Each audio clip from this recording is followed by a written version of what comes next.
again, I'm Ronnie of Atisor Tarpaulin Printing, and for today's video, okay, so pupunta po tayo doon sa Poblacion 1. Dito lang din po yan sa Tanawan City. Kasi po, ang part po ng Barangay 1 ay yun po yung malapit sa ilog.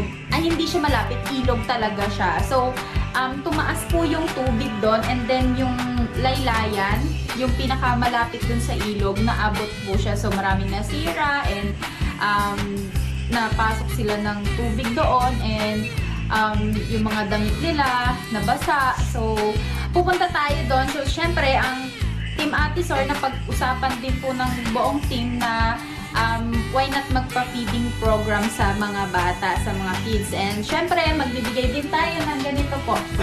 And mga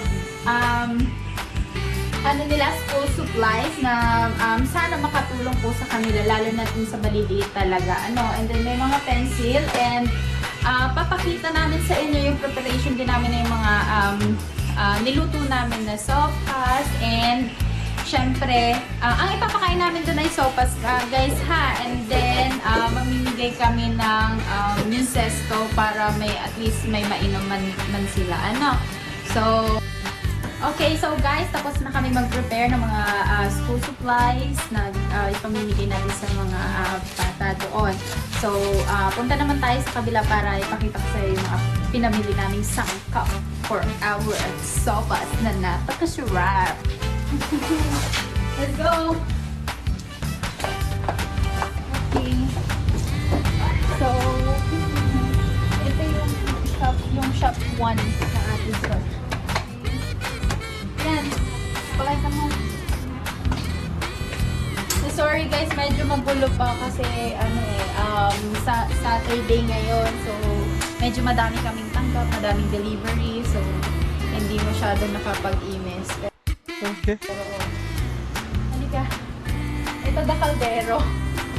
Look. Ang laki ng kaldero namin. Ang kaldero namin gagamitin sa sopas. Kasya yan sa kanila lahat. Tapos, balik tayo dito. Ito may mga cups. Dito muna yung mga yan.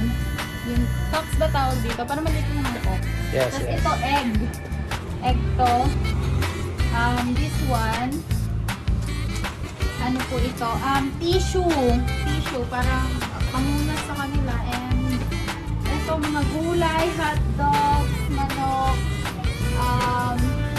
Itong spoon na gagamitin din ng mga bata. So, yan lang.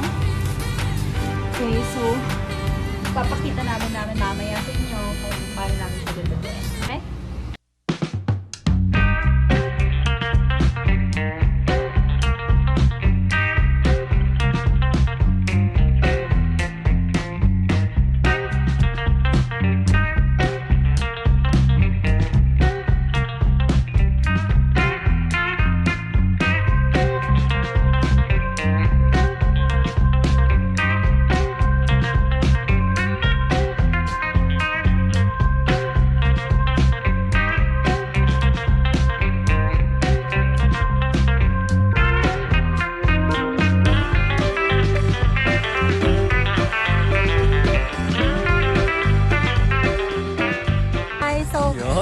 Nandito na tayo ngayon sa Barangay 1. So, ito, part to ng Barangay 1. Ito yung sinasabi ko sa inyong ilog. Ayan. And then yun, sobrang nasira yung taas nila. Naabot kasi yun ng tubig. Sobrang tumaas talaga ng lampas tao. So yun, nagbigay kami ng konting tulong, notebook para sa mga bata. Lalo na nakita nyo naman sobrang daming maliliit na bata na kailangan talaga ng help. And yun, sa pamamagitan ng notebook and pencil, sana ma-appreciate nila yon and makapag-practice sila sa pagsusulat habang sila ay maliliit pa at hindi pa ulit nagsisimula ang face-to-face. Pero actually, sa ibang school talaga, lalo na public, nagsisimula na talagang face-to-face. So, para makapaghanda na rin sila. So, ito, look at the paligid.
today's video. And don't forget to subscribe our channel, Ate Sor Business Center. So see you guys and abangan nyo yung next video namin ha. And also follow our page, Ate Sor Business Center.